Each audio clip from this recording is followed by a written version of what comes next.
Help me reach 6,000 subscribers. Support the video with a like and leave your thoughts in the comments. I read everyone. Thank you. I never thought those words would come from the woman I once couldn't keep my hands off. It was a quiet Wednesday night when she said it. No shouting, no argument, just that flat sentence delivered over the soft hum of the dishwasher. I don't want to touch you anymore.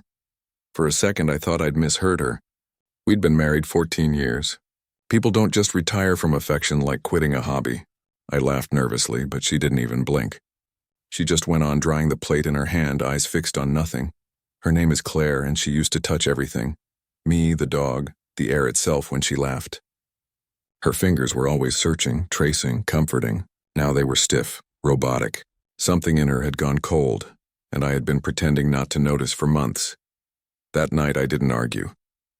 I just nodded, said okay, and went upstairs. The hallway light threw her shadow across the wall, still distant like someone I used to know. I lay in bed staring at the ceiling fan spinning slow circles.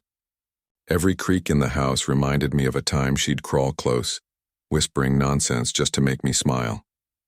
Now there was only the sound of her shutting the guest room door. The next morning I made coffee for 2 out of habit. When she came down, she looked surprised to see her mug waiting. She didn't say thank you. She just picked it up, blew on it, and walked to the porch. I watched her from the kitchen window, wondering how long a marriage could survive on silence. By Friday, I stopped reaching for her altogether. No good morning kiss, no hand on her back when we passed in the hall. I mirrored her distance, precisely, painfully. It wasn't revenge. It was a demonstration. She didn't want touch. I'd let her feel what untouched really meant. The air between us thickened. Even the dog noticed. He started sleeping in the hallway, unsure which room belonged to his people. On Sunday, Claire mentioned that she might visit her sister in Seattle for a bit. I just nodded again. "You're okay with that?"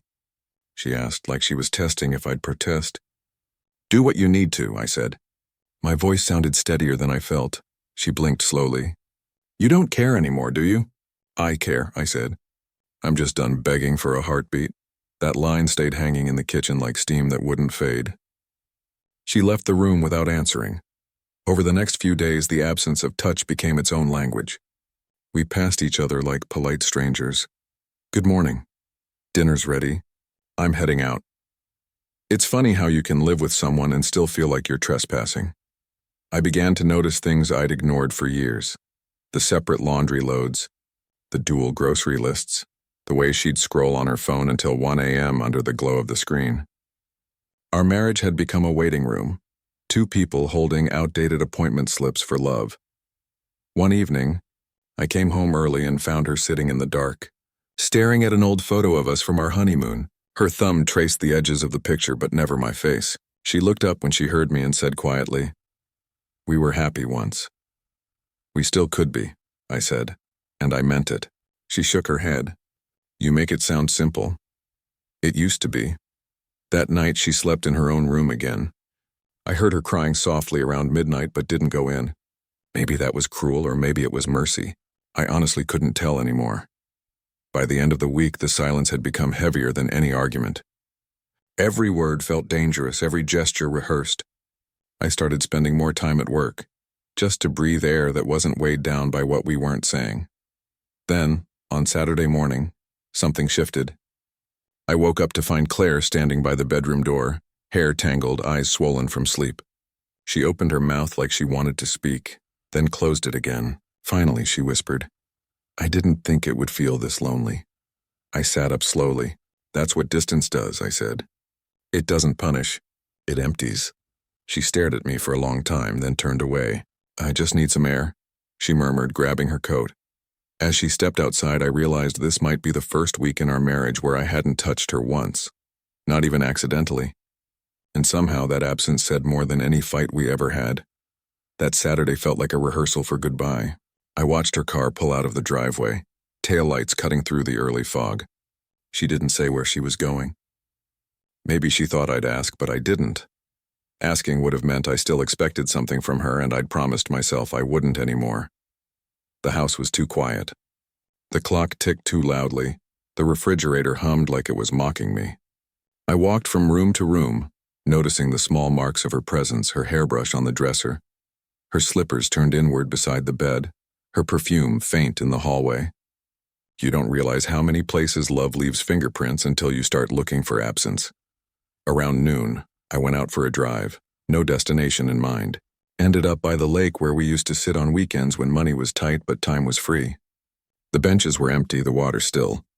I sat there for an hour, maybe two, thinking about the 1,000 small ways people drift apart. Not from betrayal, but from neglect. Love doesn't usually die with a crash. It dies with quiet indifference.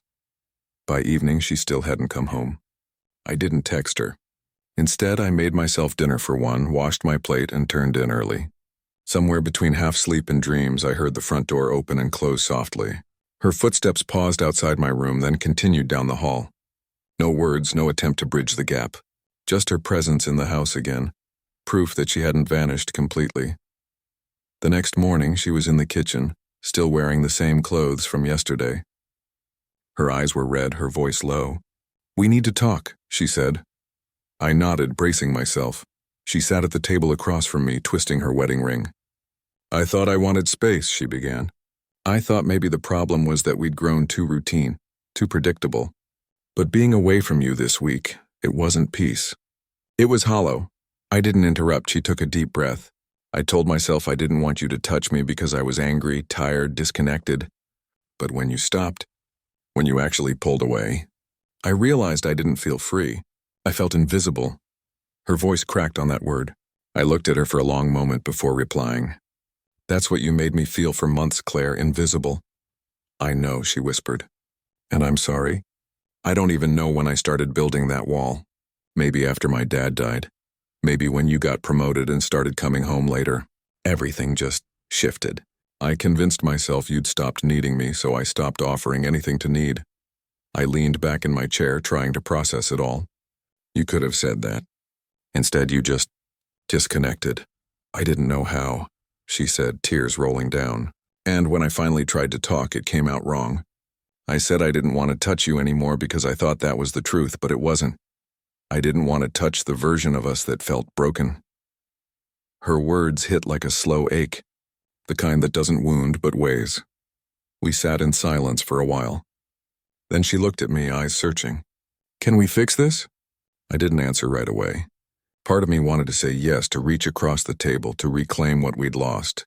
But another part, the quieter, steadier part, knew that forgiveness and repair aren't the same thing. "I don't know," I said finally.